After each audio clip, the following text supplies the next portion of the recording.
goodness. You are such an inspiration. Wow, you really are. You're so strong. Can I pet your service dog? Ugh. 1, 2, 3, let's go! We are artists, parents, teachers, good guys, bad guys, students, leaders. I'm not your inspiration, yeah, I'm fully who I am. Got my own expectations that don't fit into your plans. I'm not your sad story, so I wrote it in this song. Everything you know about disability is wrong. Yeah, everything you know. Yeah, everything you know about disability is wrong.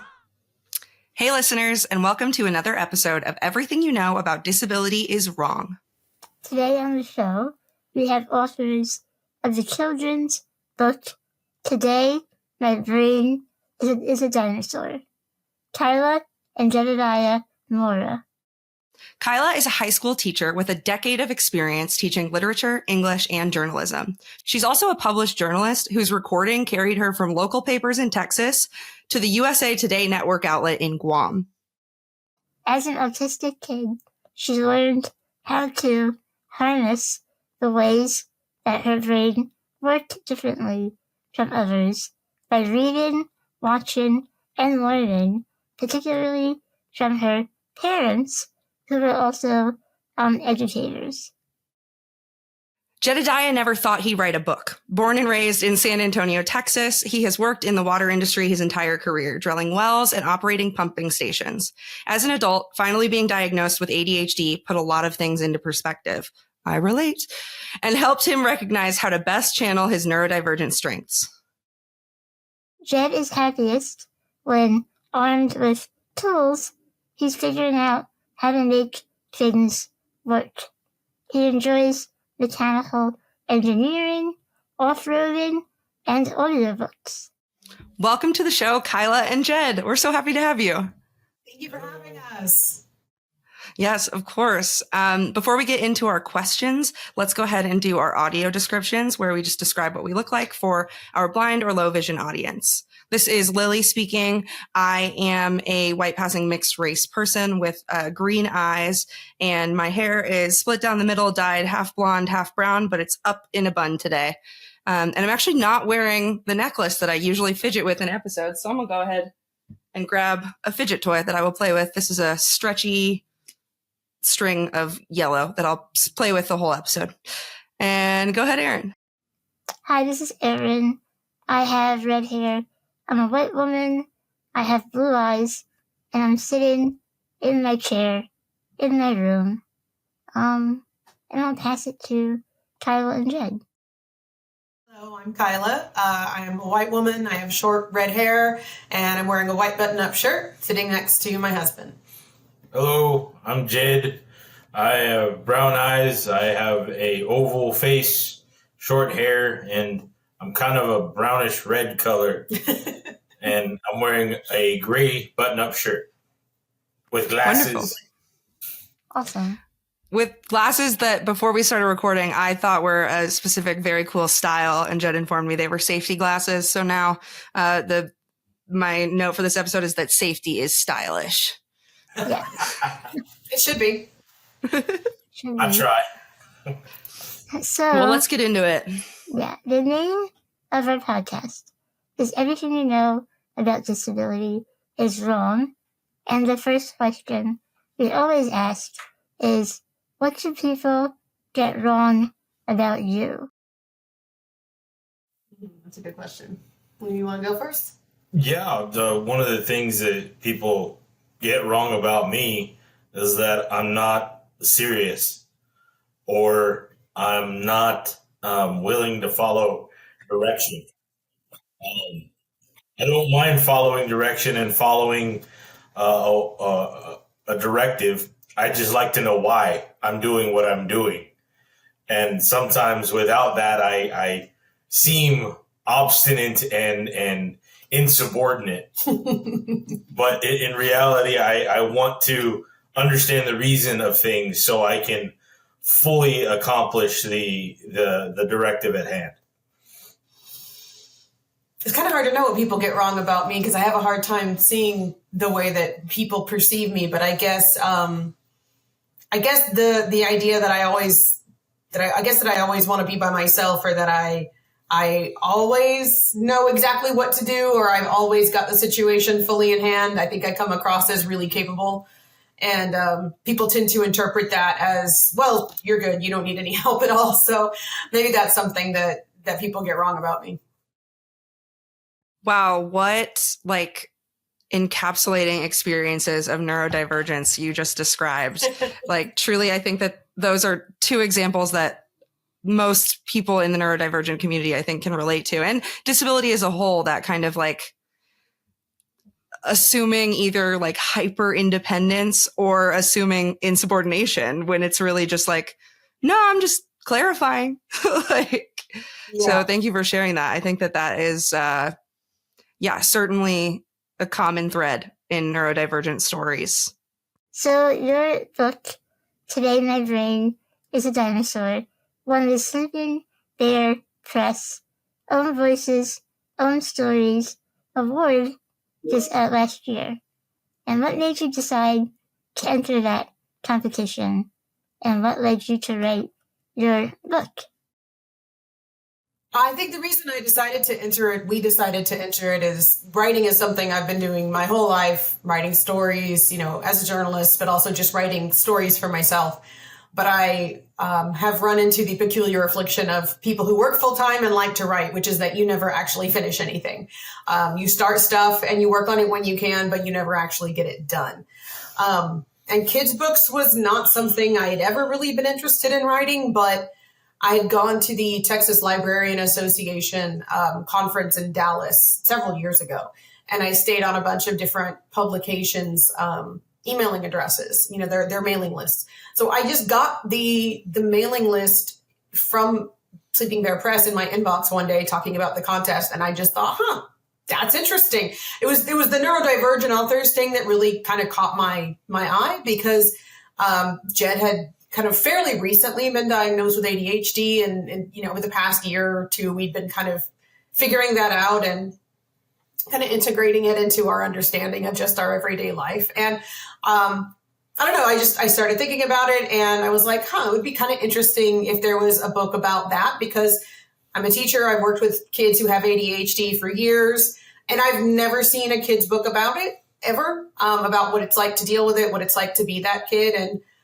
I see a lot of my students who just constantly get it presented to them like it's a negative. Like it's always about the negatives. It's always about the not getting your homework turned in on time, or not being able to remember what you were supposed to do for class today.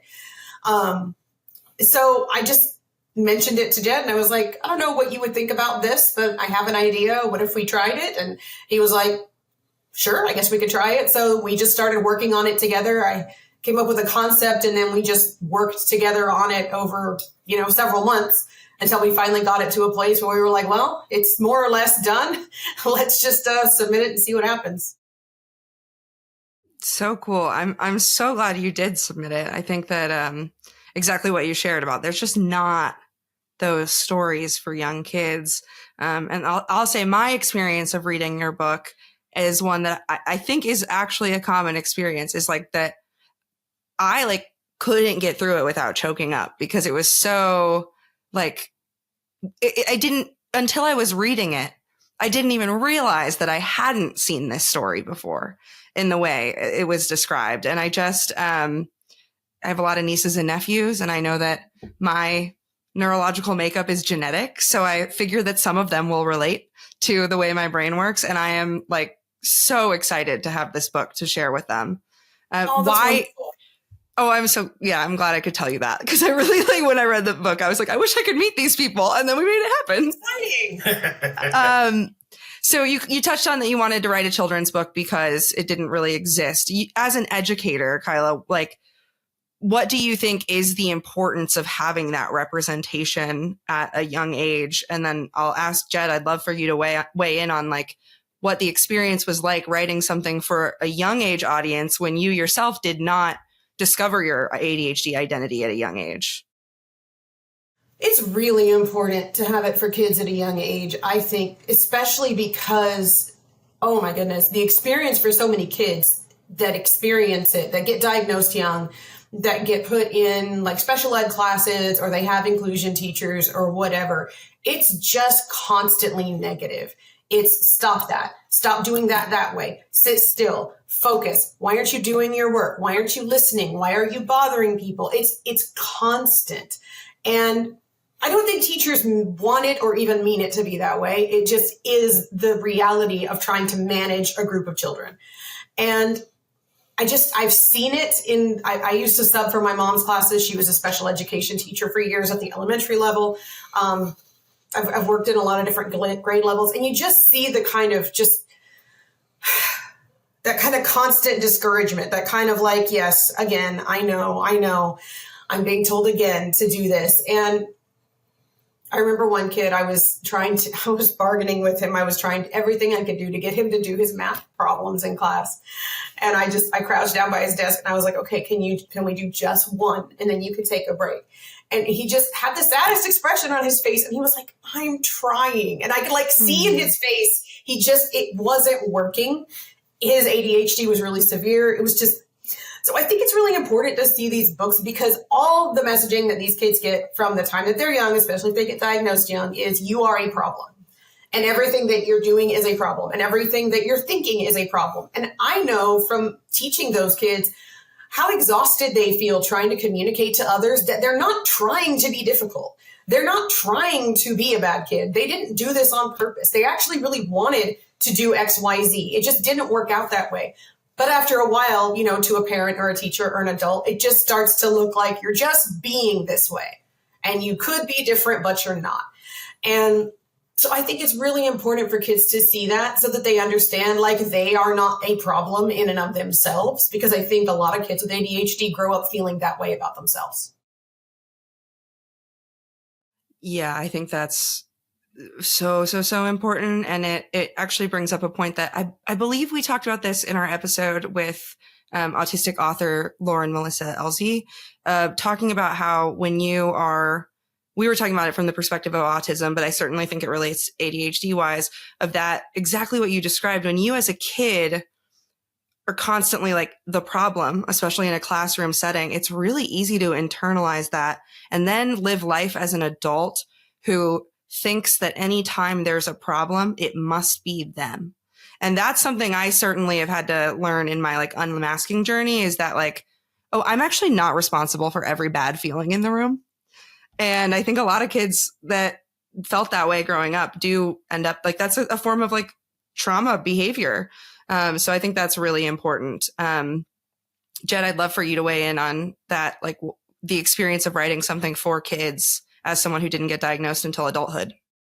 So I remember being in first grade and being the kid that figured stuff out way before everybody else.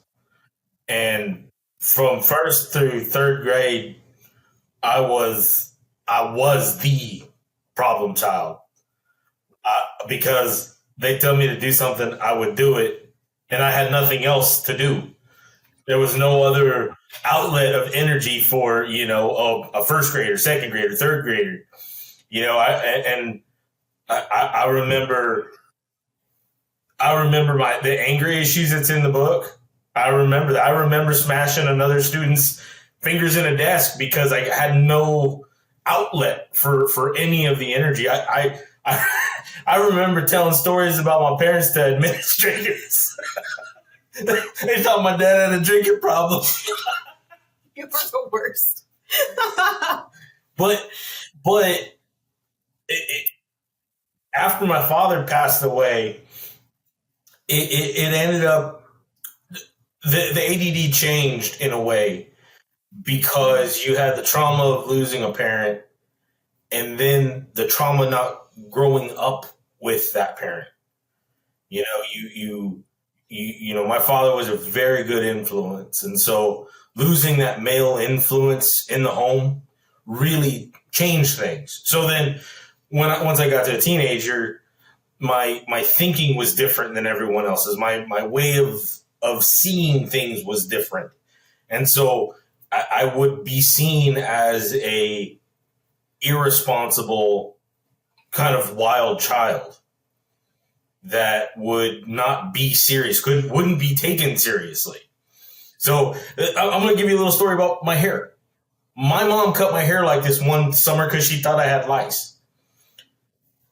I was ecstatic because I didn't have to comb my hair. I never wanted to comb my hair because it was a waste of my time. Why do I have it? I don't want to comb it because hair is useless. and so until the day, from I was like 11, so until the time I turned 18, when I could make that decision on my own, I started cutting my hair the exact same way because my mind said, don't worry about it. It is irrelevant. And I never grew up with people like that. So I was seen in my circle of friends as an impulsive, impatient, kind of judgmental person because I'd make a snap decision on something and then stick to it. So growing up as a child and then writing it down in this way really, I think, helps those kids that are the problem child, air quotes problem child, because they do get that brand and that first perception and that first what's that word called? What's that? Label, stigma? No, first impression. First impression. Yeah, that first impression that, you have a teacher give, and then that sticks with you the whole year.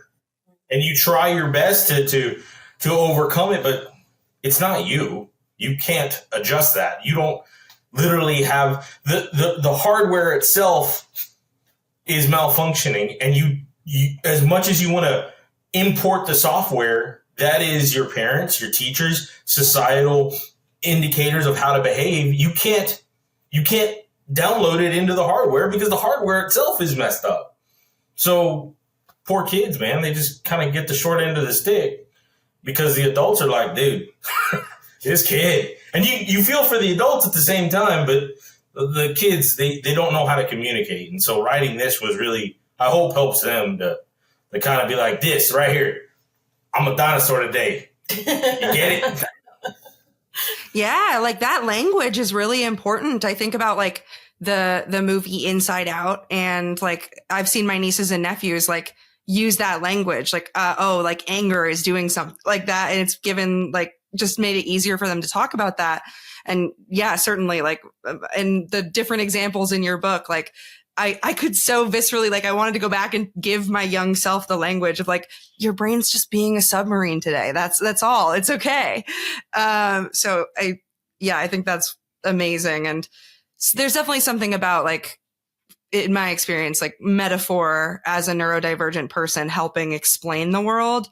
And Jed, I love that you brought up the hardware software, because the thing I always say to my friends who are like unsure if they want to pursue an autism diagnosis or ADHD evaluations, things like that, I always say that it is crucial to understand your factory settings. Like you can't make changes until you know your factory settings. And actually, I think that's a great segue into the next topic, which I hope we can stick on for a bit, which is this idea. We're running a campaign right now at Easter Seals, which is called Acceptance Begins with Understanding. So I would love to hear, whether in story or explanation, can you both share how you came to understand your brain functions and what kinds of self-acceptance and accommodation that has led to for yourselves? Mine is very recent. I just got diagnosed with autism literally this month. So that's been kind of it's been an ongoing thing that I've been thinking about for at least the last 5 years. But kind of finally enough things presented themselves that I was like, maybe I'm not imagining this. Maybe there really is something. And it's been very helpful, but it really has been kind of pushing me to recontextualize a lot of things. Because basically my experience was that no one liked me, and I didn't know why. People thought but you're different. People thought I was weird, and I couldn't figure that out. I thought I was being nice. Apparently I wasn't. I so relate. It's the most confusing thing in the world to be like a teenager and be told you're being mean. Like, I'm not meaning to be. I mean, like, even as a little kid, I didn't have friends. Kids didn't like me. And I never understood why, but I was just like, well, okay, that's just me. People just don't like me. That's okay. I will just kind of internalize and move forward, you know? But things were difficult for me as a kid. Like, I had a lot of sensory issues that made life really difficult for my parents. And I got the message really loud and clear that what you're doing is a problem. Whether they meant to make me feel that way or not, it is what it is, right? So I just really learned to just note and hide. So if I was doing something that I was getting a message was a problem, I was like, okay, noted. Don't do that where people can see you do it again. But I'd still have to do it. I would just have to do it in a way where no one would notice. So, you know, fast forward all these years, I've developed these really complex systems of behavior around things like food and clothing and being in public spaces and being in groups with people and just interacting with people in general. And finally just got to a point where I was so exhausted and I realized I would get so anxious about being around people because I was so tired of just thinking all the time because I was like, I have to, and I tried to explain it to Jed and he was like, why can't you be yourself? And I was like, you don't understand. People don't like me when I'm myself. I have to be this way because people do not like me. And he was like, well, how do you know that? And I'm like, oh, every interaction I've ever had has told me that, you know, but learning that it's autism and the things that I'm doing are tied to being autistic and why I'm doing them and all of the compensatory behaviors that go with it.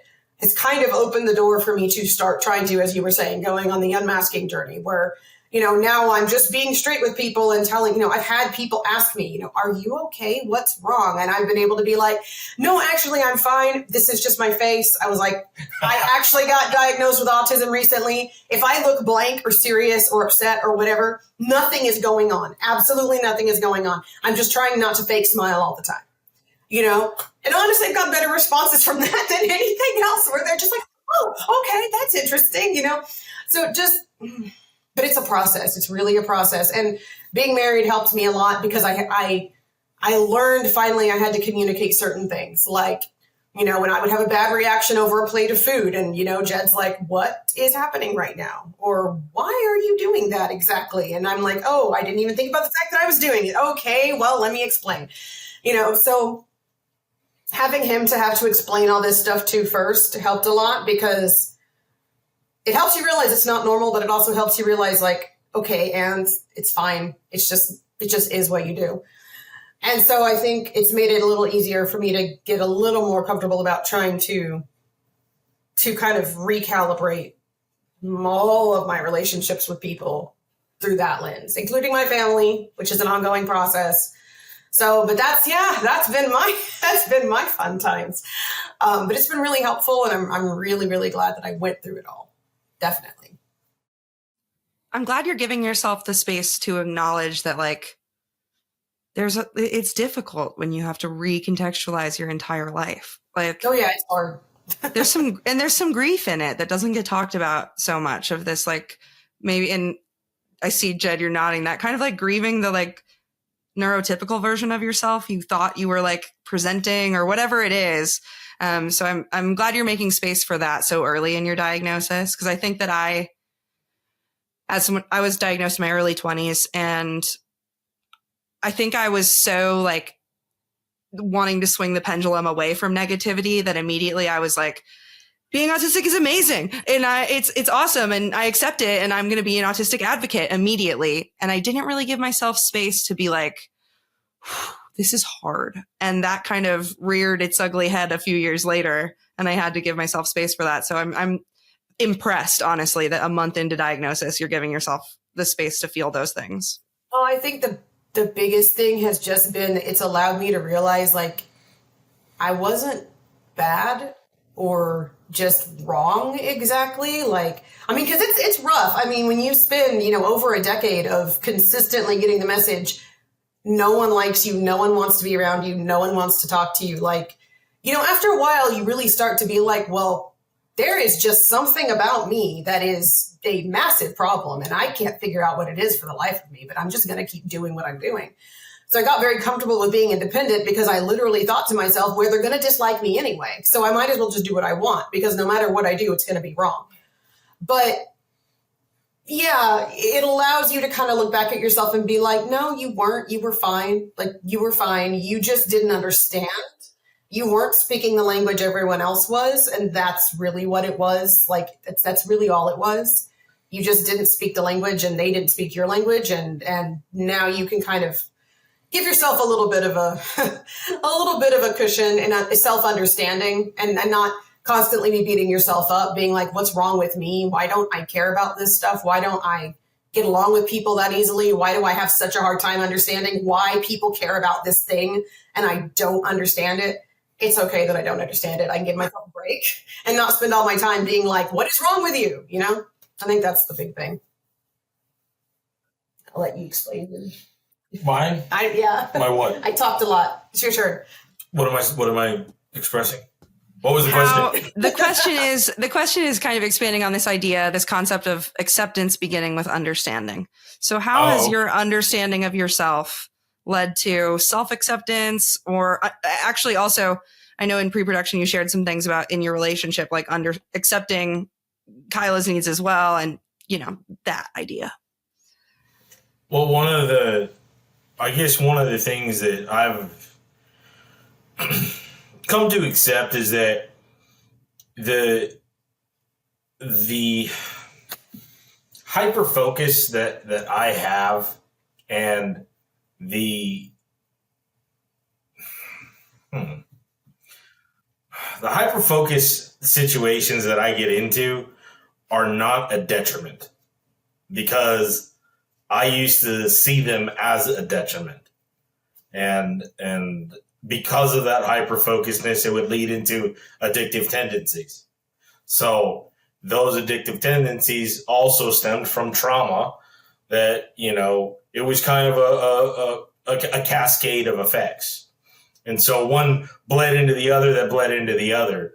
And then realizing, well, this is where it comes from. And then accepting, oh, okay, well, I can adapt my behavior. I can have mental tools, accepting that it isn't a failing on my part that I have those tendencies. It's just a hardware issue that I can use software to overcome. And so, accepting that fact that it's possible to do that, accepting that being able to deep dive into a subject for a weekend can actually yield results and be a positive thing. The job that I have right now, the supervisor asked me a very specific question about an action that occurs after another action. So A happens when B and C occur. I had no idea why A occurred. I spent the weekend reading an 850-page book to find the answer. And I found the answer. And part of the reason why I got the job.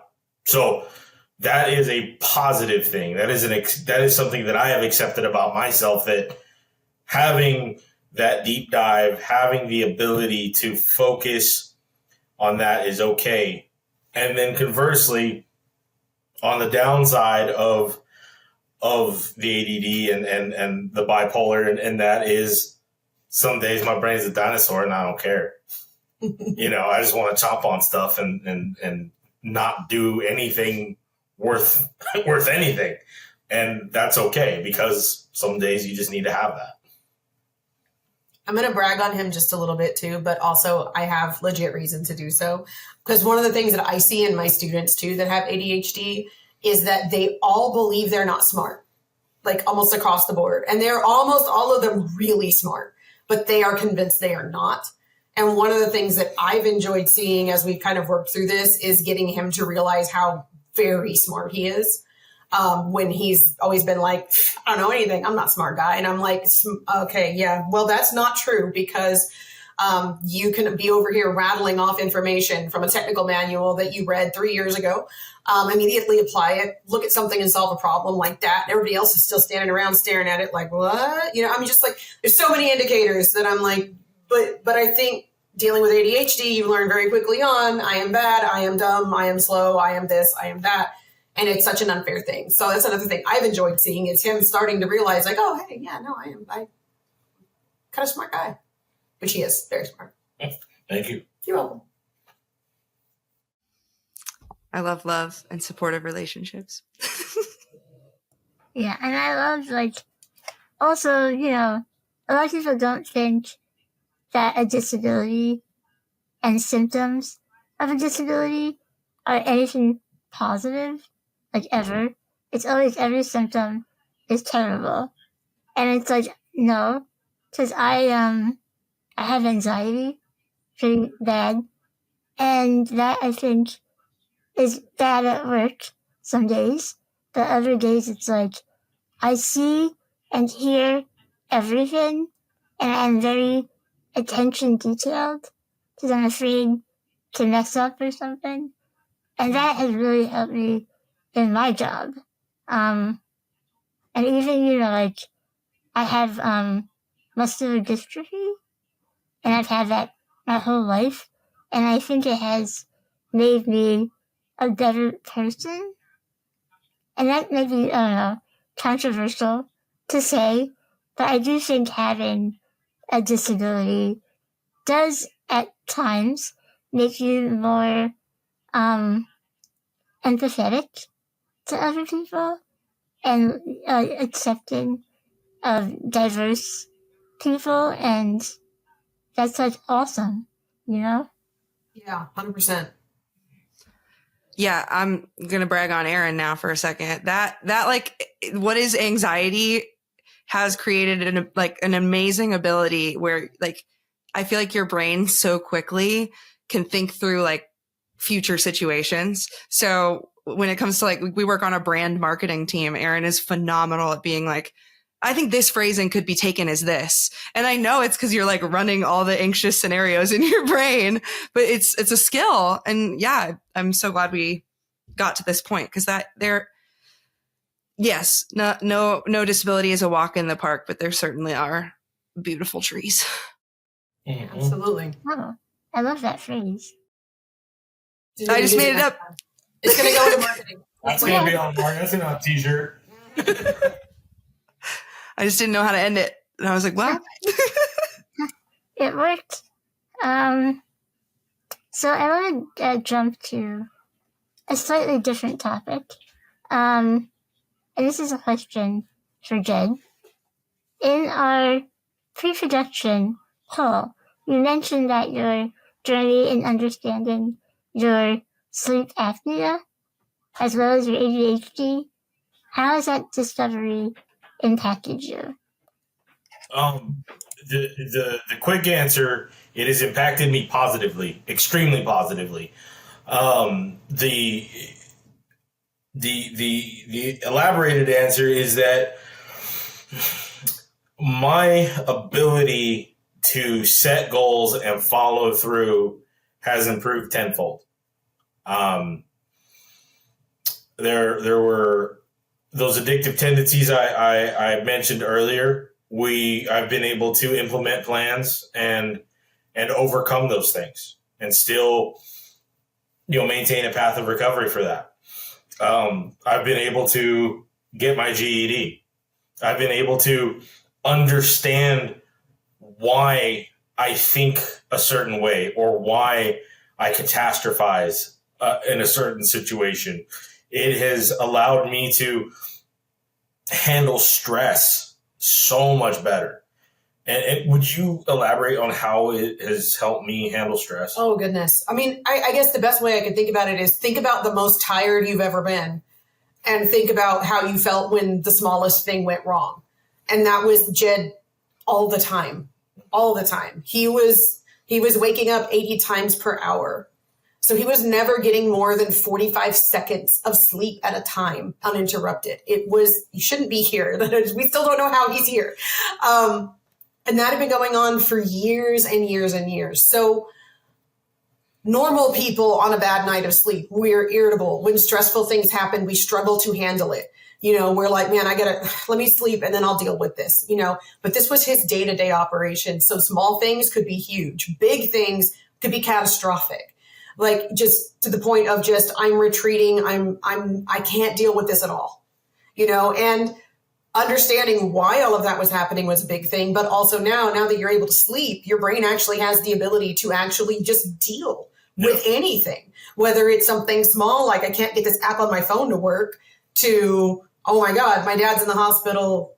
I got to take you there. How are we going to schedule this? I have to go to work, like stuff like that.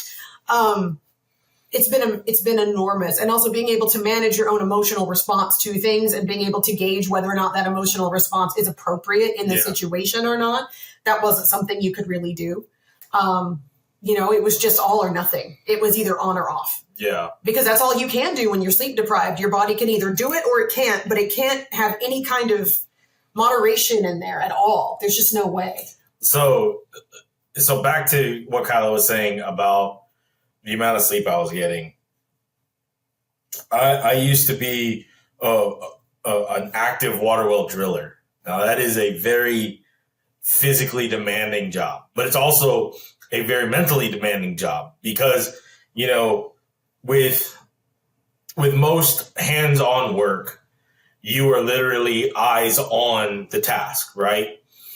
With water well drilling, you literally only have vibrations from the drilling rig, gauges to tell you what's going on, but you don't actually see the work because the work is happening beneath your feet, several hundred feet, 500 feet below you, 1,000 foot below you, and you're having to make decisions based upon information presented to you on a gauge cluster. So I was in an environment that was high stress, high adrenaline, and physically demanding. So my body would literally collapse at the end of the day. Mm-hmm. And so I probably have had sleep apnea since I was about 20, didn't know it. Then we got married when I was 25. We're the same age, 25, we got married. So she saw my sleep apnea go from bad to worse, and also how I couldn't function properly as a human. Yeah. Which was incredibly odd because emotionally I was a wreck, but you asked me to read a manual about a drilling rig. I could read the whole manual and be like, okay, so this is why we need to torque this bolt to 500 foot-pounds, and give you all of those technical reasons. But why do I feel angry? I couldn't tell you it's because, something happened. I couldn't actually articulate that. So having that sleep apnea diagnosis, being able to actually have the machine that allows me to sleep, completely changed not only my life, but can change Kyla's life. And then our life together as a married couple has also changed because our relationship has gotten better because she's able to articulate to me things and I won't take them personally, or I won't take them out of context. And if I do take them out of context, now I have the wherewithal to say, did you mean it this way or that way? What context did you mean that in? Because now I'm able to step back from the situation, compartmentalize it a little bit, and be like, okay, well, obviously she didn't mean that in a negative way. She's my wife. She wouldn't just rip on me. Let me think about that for a moment, because maybe she just said it in a way that was easier for her to say it at the time, But being able to do that has really improved my relationship with her, my relationship with my family members, and it has been an excellent thing to have that diagnosis. If you're comfortable sharing about it, was the sleep apnea diagnosis prior to the ADHD and bipolar, or was that after? What was the order of that? So he's never officially been diagnosed with bipolar disorder. It's something that exists in his family. And honestly, a lot of the behaviors, we thought that that's what it was. Yeah. We got the sleep apnea diagnosis more than a decade ago. Yeah. And he had a machine at first, but it wasn't the right one. So he used it for a while, didn't feel like it was working, gave it up. And after a while, I was like, we've got to try this again. We've got to do this again. So we did it again. By the time we did it again, the technology on the machines had advanced so much that, I mean, it was just like instant improvement. So, but the ADHD diagnosis came after the apnea diagnosis. And then you've never really been, and again, I go back and forth about bipolar because, like I said, the more he sleeps, the more I'm like, that's just a symptom of not sleeping. That's, that's not what that was, So like we used to have fights every 3 months. I knew when it was coming. Like I could count. I literally every 3 months I started being like, it's coming. I know it's coming. I thought that might be a bipolar symptom. Mm-hmm. Since he started sleeping, doesn't happen at all anymore. So now I'm like, okay, so that was more indicative of all of the sleep disorder than anything else. So it's an ongoing process. Try to kind of disentangle and figure out what is and what isn't. Yeah. Totally. I mean, that's why I asked you. You mentioned bipolar, and I was diagnosed as bipolar, but well before I was diagnosed as any kind of neurodivergent thing. And now that I know I have autism and ADHD, I am in the exact same place where I'm like, I don't think I still identify with that bipolar diagnosis, but I'm going to take the things I learned from it and try to apply. But yeah, the reason I was asking about that was that I think it's, sleep is so important and we don't talk about it that much, that I think there are sometimes that the answer is sleep, but a different diagnosis gets put on that. So I just wanted to elaborate on that for any listeners, because especially if you have undiagnosed neurodivergence, sleep is hard. Yeah. And if you live alone, and you constantly wake up tired, you constantly wake up in a daze of like, man, you feel fatigued, you feel heavy. Yeah. It could be a sleep disorder that you're not aware you have. It's always worth getting checked out. Talk to your doctor. They do sleep studies at home now with a Bible ring. You put the ring on, you go to sleep and download an app, and you could have a diagnosis. And it's incredible because being able to sleep is wow. It's everything. It really makes it means a lot. Well, thank you for sharing that. I really appreciate it. And I have a feeling that there's a listener or a viewer out there who is going to really appreciate it too. Hope so. Should we go to the next question, Erin? Yes, I think so. So now that you have your book published, is there any other stories that you want to tell in a future book that you can share? Yes, he's looking at me right now because he knows what the next one is that I want to work on. Okay, so this is a story that goes with this. So one day I came home from work. We're both getting home at the same time, and we're just talking, and all of a sudden I'm like, give me a second. I sit down and I start taking my shoes and socks off. And he is like, okay. And I'm like, don't you hate that? Like, don't you hate that when you're just like, everything's fine and all of a sudden your feet get super hot and you have to take them off right, and you can take your shoes and socks off like right now. And he just looks at me and he's like, no. And I'm like, that doesn't happen to you? And he's like, no. I was like, is that not a thing that happens to other people? And he's like, no. So I was like, oh, this is a me thing. So then we just turned it into a joke. He was like, hey, you got your hot socks. So now we would joke about me having hot socks, which does happen sometimes. I'll be like, he's like, do you have hot socks? I'm like, yes. So I got the autism diagnosis, and that's, I've been thinking about it and about the fact that when we talk about autism, we tend to talk about boys. These signs and symptoms that everyone thinks of when they think about autism, they are thinking about boys. Autism in girls presents very differently. And most people are not aware of that, which is why most women won't find out that they have autism until they're maybe close to 40. That's kind of 30, 40. That's kind of what they're saying right now. Most women won't know until they're adults. And so I just started thinking about all the little things, the things that I experienced when I was a kid. And so I was like, I think that's what I want to do next. I think I want to do hot socks, and I want to do a book about all the goofy, strange little things that you have when you're a girl, when you have autism, that just are good and bad and silly and fun, because there are things that are like really strangely common to girls. Like there's literally a thing amongst girls who have autism about being very, very good with animals and being able to read and understand animals extremely well, to the point that like other people are like, oh, I don't know why my dog won't quit whining. And I'm over here like, well, your dog is obviously whining because he doesn't like this thing that you just put over here. I don't understand. It's very clear what he wants. You know, I'm over here with my animals all the time. You know, my cat will meow and they'll be like, what does she want? And I'm like, oh, I know exactly what she wants. She wants this and this and that. You know, it's something I've had all my life. That's a fun, like weird positive to being a girl with autism. You know, your face lit up. That's one of the things that I'm like, most people don't get that, but I get it. I would get so excited anytime I saw an animal as a kid. And it wasn't just because I was like animal. I was like, friend, I understand you.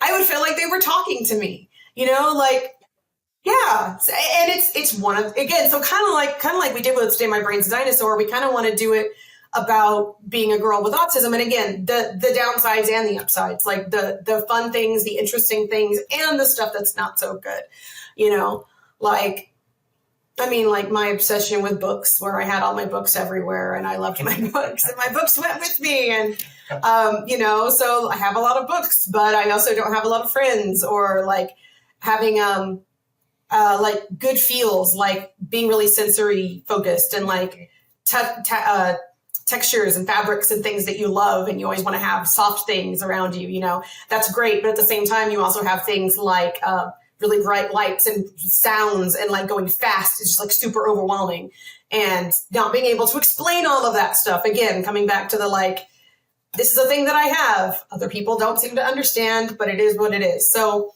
that's kind of what I think we're gonna work on next is Hot Socks. We'll see if anybody wants it. I think Hot Socks is a great name.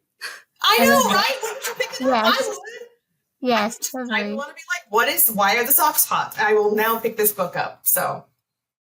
Well, and it touches on a really important thing, which I like that you said that sometimes Jed will be like, oh, you have hot socks. Because sometimes for me, like when I'm having a sensory overwhelm or like sensory issues, I won't connect that it's sensory issues. And I'll just be like, why am I so angry? And then my fiance will be like, is your shirt not comfortable? Like, do you need to like change out of what you're wearing? And I'm like, oh, that's right. I don't hate everyone. I don't like the way the tag feels on my back. And it's that simple. But you know, that's not simple if you don't have the language and understanding. Yeah. So I think just being able to recognize that stuff would be useful, probably for kids and also for parents who aren't looking for this stuff in there, especially in their girls. You know, it's not a diagnostic tool by any means, but it might be nice to have a book where parents might be like, huh, that's interesting. That sounds familiar, you know? My daughter has to have 10 teddy bears with her at all times. Yeah. And they're all the same texture. Because just the stuff that boys do, the flapping, the hyperfixating, the constant talking, all that stuff, like a lot of times girls won't do that. Or if they do it, they'll stop doing it quite early because girls tend to be socialized more, to be quieter, to be more contained, to be more well-behaved. So those behaviors won't continue to be very visible. They'll look completely differently, and people won't catch them. They just won't see it. Absolutely. And sometimes, and usually there are a lot more of like palatable symptoms for other people. So, you know, because they're not a problem, like often young boys with ADHD or autism are presenting as, which becomes its whole other issue when we bring in like race and the way different behaviors are treated depending on how you look. But that could be its own full episode. But like with young girls, I think there is a level of like, well, her symptoms are really only affecting her mental health, so it doesn't really matter. And that's like, it's very internal. So I think I'm excited for Hot Socks. I'd like it to get published. I'd like to read it to my nieces and nephews. I hope so. Because, you know, one of the things I realized too, once I got my diagnosis, and one of the things I've realized talking to Jed over the last few years, is there were so many things that were going on that I never said to anyone.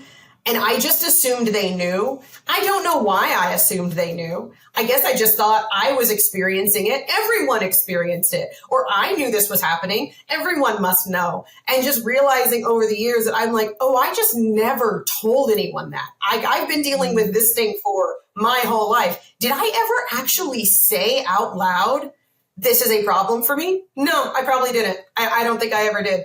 So that's the other thing too. Like, I think a lot of kids with autism, like, there's a lot of stuff they're never going to tell you is a problem. If they perceive that they are being seen as a problem, like, you're not going to complain about it. You're just going to shut up and be like, oh, I got to fix that, you know? Yeah, absolutely. I think Tell her that's... What about, my books? Well, you know, the trains. You know how people, social media and pop culture, when they think about autism, they think about boys who are obsessed with trains, right? Like, that's just kind of the stereotypical thing.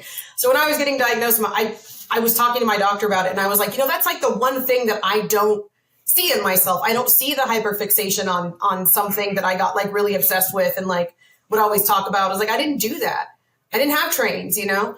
And she was like, well, what did you have? Like, what were your interests? And I was like, well, I just really liked books. Like, I like to read. And then the more I talked about it, the more I thought about the fact that in all the pictures of me as a little kid, there are stacks of books scattered in the background. My mom would tell me to go outside and play. Fine. I would take my books outside and sit outside and read my books. I couldn't get in the car and go to the supermarket without taking at least 7 books with me because I didn't know how long we were going to be. People were weird about time, and I needed to make sure I had all my options, you know. The more I started talking about this, the more I was like, oh, books were my trains.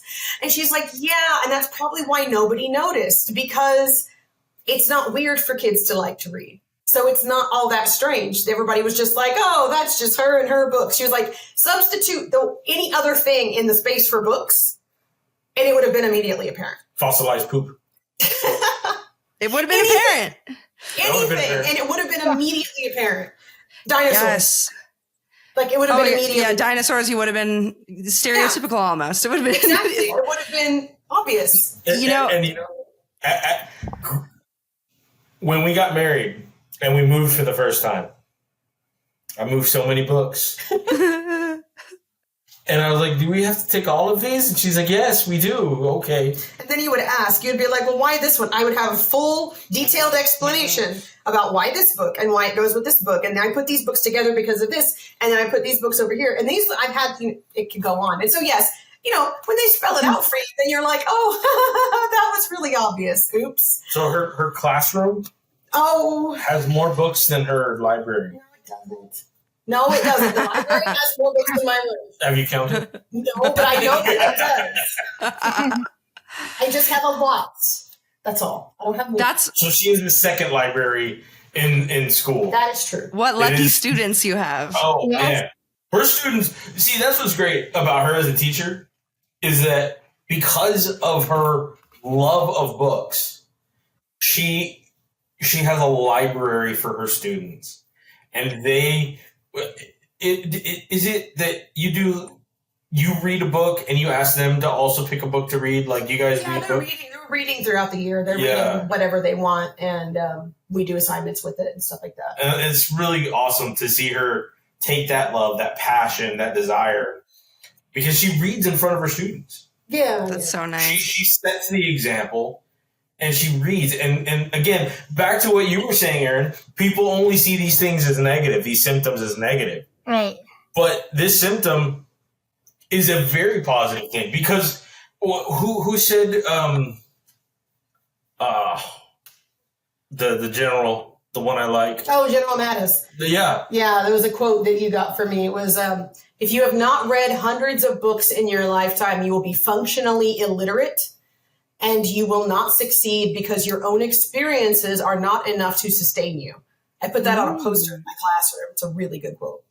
And so that is one of the things that I have found very enjoyable about Kyla is her willingness to read to me out loud, because that was one of her stipulations of our courtship and marriage, was that she'd be able to read to me out loud. And I have been read numerous books, fiction and nonfiction, yes, you have. And I love it. I love that I have a built-in audiobook. I love that. Well, Lily knows this. I also have an obsession with books and reading, and I totally understand why you love it, because it's my favorite thing to do. Erin, how many books did you read last year? Give him the stat. 108. Awesome! Oh my goodness, that's amazing. Oh, That is Yeah. amazing. Right? So cool. Yeah. And And, my like- partner Go is ahead. like, if I buy a book, my partner is like, do you need another book? I'm Yes. like, yes. The answer is always yes. It's always yes. mhm. I Absolutely. just learned not to ask that question anymore. No, I Because know. because the answer is yes, and I just You let it need the ride. book. Yeah, you need the I book. needed the book. You need the book. Well, we are very nearly out of time. I want to close with one final question, which we've talked about this a lot throughout the episode. But you two have known each other for a long time. I want to touch on that because I think our readers or our listeners might not know that. But in being in the relationship you're in, where you've known each other for a long time and you've known each other as you've learned these things about each other, what does accommodating and supporting each other really look like in your relationship? And do you have any kind of like relational systems that you could share? Absolutely. For me, it's paying attention to his voice and his energy level and his eyes, like, because I can, with ADHD, oftentimes people don't always have a great internal sense of, am I tired? Am I hungry? They don't always have those cues as quickly as they should. So I'm always looking for that. So if I'm like, all of a sudden he's really down and I'm like, when was the last time you ate? Or, he's really frustrated. I'm like, you didn't get much sleep last night, did you? So I'm always trying to stay on top of that stuff to make sure that, like, you need to go drink some water, or I think you need to go get a snack. Like, I don't think you need to wait till dinner. I think you need to eat. Because if I catch those things and then he can handle them, and then it's like, oh yeah, no, yeah, that's what it was. I was hungry. I needed to eat something. So just kind of managing that for each other, looking for those cues, that really helps a lot.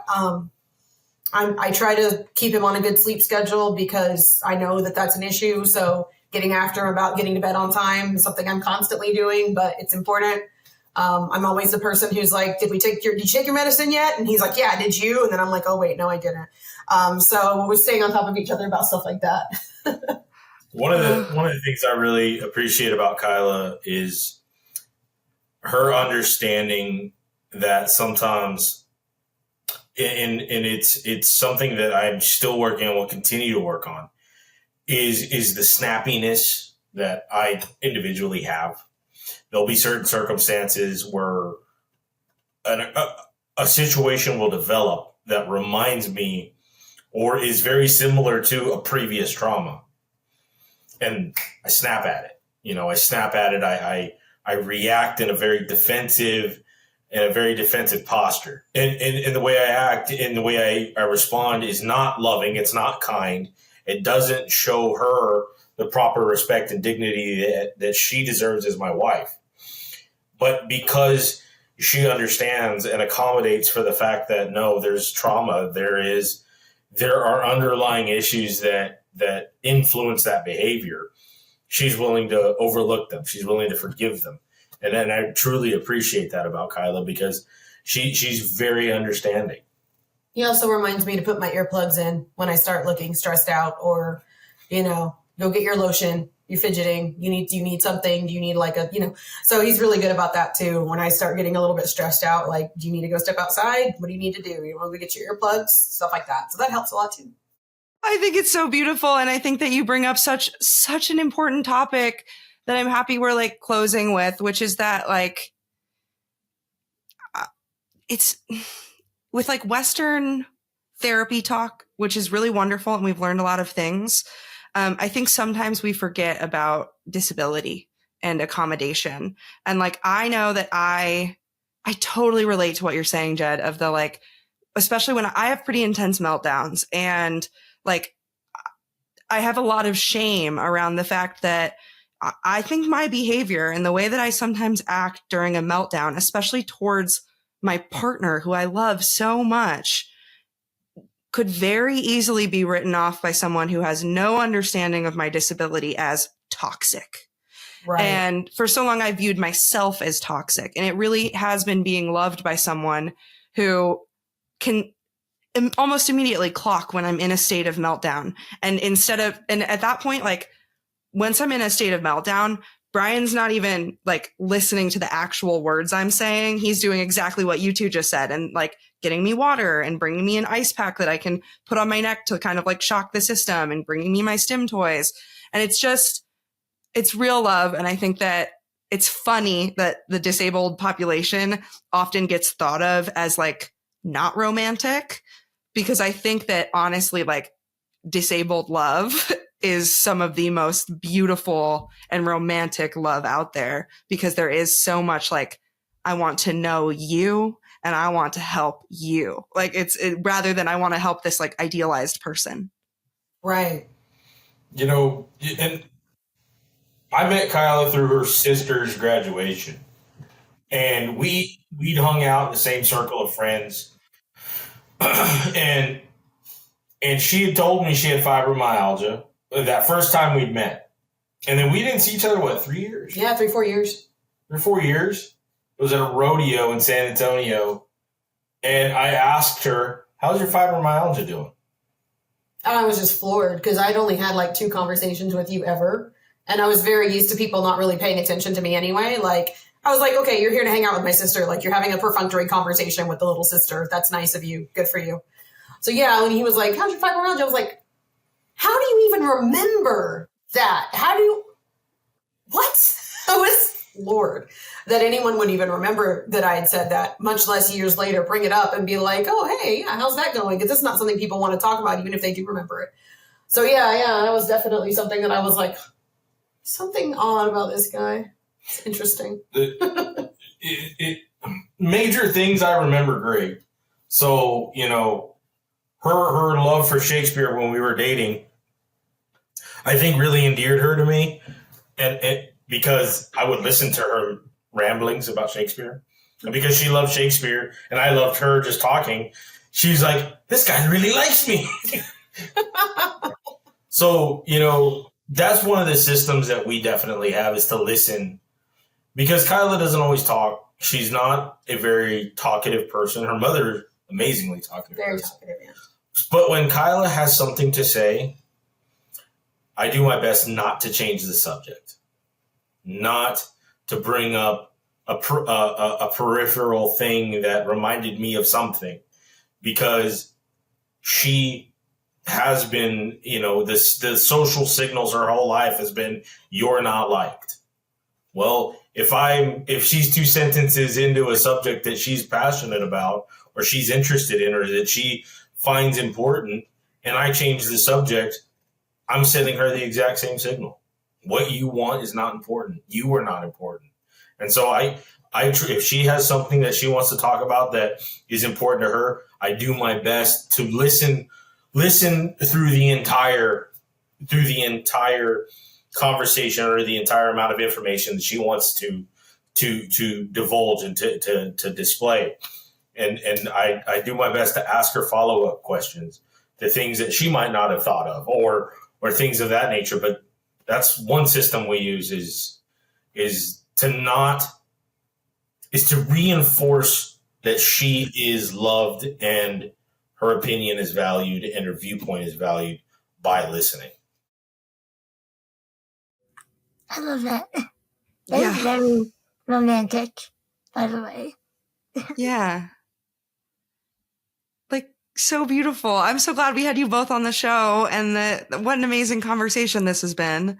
Thank you both for being so open and willing to share, especially Kyla being so new into your diagnosis. I think that it's just like going to be very helpful to other people to hear your experience.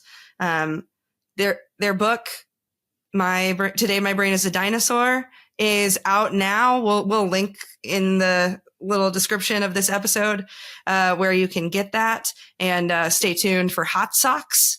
And again, thank you so much for being here. This was such a lovely conversation. Your marriage is beautiful. I just have to say, it's very beautiful. Thank you for having us. We really appreciate it. Thank you. Thank you, Lily. Thank you, Aaron, very much. Thank you. Yes. And Aaron, as always, thank you for hosting with me. I love you. I love you. And to our phenomenal listeners, if you're listening, viewers, if you're viewing, thanks for tuning in. And we'll see you next time on another episode of Everything You Know About Disability is Wrong.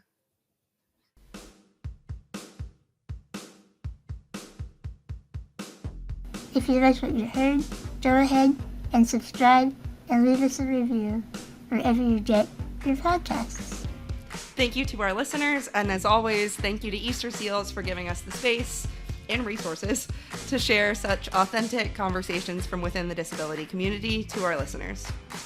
And we'll see you next time for another episode of Everything You Know About Disability is Wrong. Everything you know about disability is wrong. This is a podcast brought to you by Easter Seals. You know, we actually work for Easter Seals, but maybe our listeners don't know what we do. That's true. Easter Seals is leading the way to full access, equity, and inclusion for disabled people and their families. And did you know we've been doing this for more than a century? This includes helping disabled people find meaningful employment and addressing healthcare needs for all ages. We're proud to serve communities across the country and ready for the next 100 years. For more, check out easterseals.com.